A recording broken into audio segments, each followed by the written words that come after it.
பெண்ணாகரம், தருமபுரி மாவட்டம், Tamil Nadu. Sir first of all பார்த்தா மணல் ஃபவுண்டேஷன் தேங்க்ஸ் ரொம்ப. ஏன்னா ஃபண்டு ஒதுக்குன்னு நல்லா செய்யுங்க சார். அடுத்து போய் எம்ஆர்எம் இன்ஸ்டியூட் சார் சரண் சார் ரொம்ப ரொம்ப நன்றி சார். தேங்க்ஸ். படிச்சு ஒரு 15 வருஷம் ஆச்சு சார் கிட்டத்தட்ட. அதுக்கு முன்னாடி அந்த சரி ஜாபுக்கு போக முடியாது சார். அப்புறம் ஃபேமிலி சுச்சுவேஷன் ஏதாவது பண்ணணும், வருமானம் வரணும் இல்லைங்களா, அதுக்காக ஏதாவது பண்ணான்னு பார்த்தா எதுவும் புரியல, எதுவுமே நம்ம ஐடியாவும் தெரியல.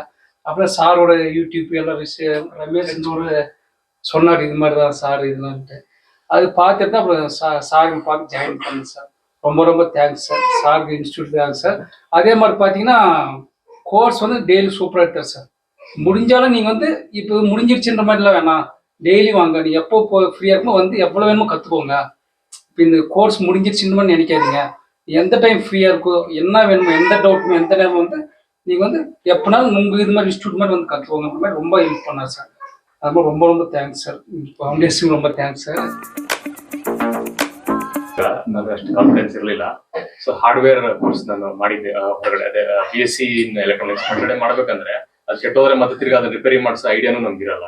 ಸೊ ಅದಕ್ಕೋಸ್ಕರ ಇಲ್ಲಿ ಬಂದ್ಮೇಲೆ ಸರ್ ಎಲ್ಲ ತುಂಬಾ ಫ್ರೆಂಡ್ಲಿ ಆಗಿ ಹೇಳ್ಕೊಟ್ಟಿದ್ದಾರೆ.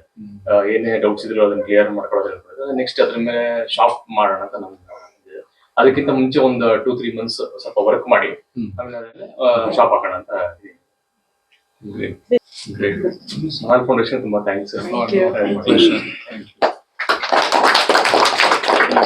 ಬೇರೆ ಯಾರಾவது ಬಂದಿರೋದು ನಾನು ಕೂಡ ಹೌಸ್ ವೈಫ್, ಇಬ್ಬರು ಮಕ್ಕಳಿದ್ದಾರೆ.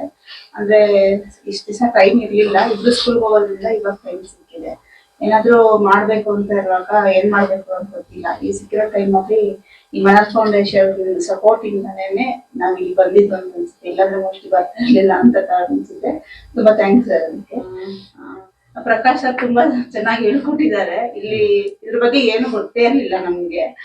ಇಲ್ಲಿ ಬರುವಾಗ ತುಂಬಾ ಭಯ ಇತ್ತು. ಫಸ್ಟ್ ಒಂದು 3 ದಿನ ಏನು ಗೊತ್ತೇ ಆಗ್ಲಿಲ್ಲ ಸರ್. ಅವ್ರು ಎಷ್ಟು ಸಲ ಕೇಳಿದ್ರು ಹೇಳ್ಕೊಡ್ತಾರೆ, ಪ್ರಾಕ್ಟಿಕಲ್ ಆಗಿ ಏನೇ ಆಗ್ಲಿ.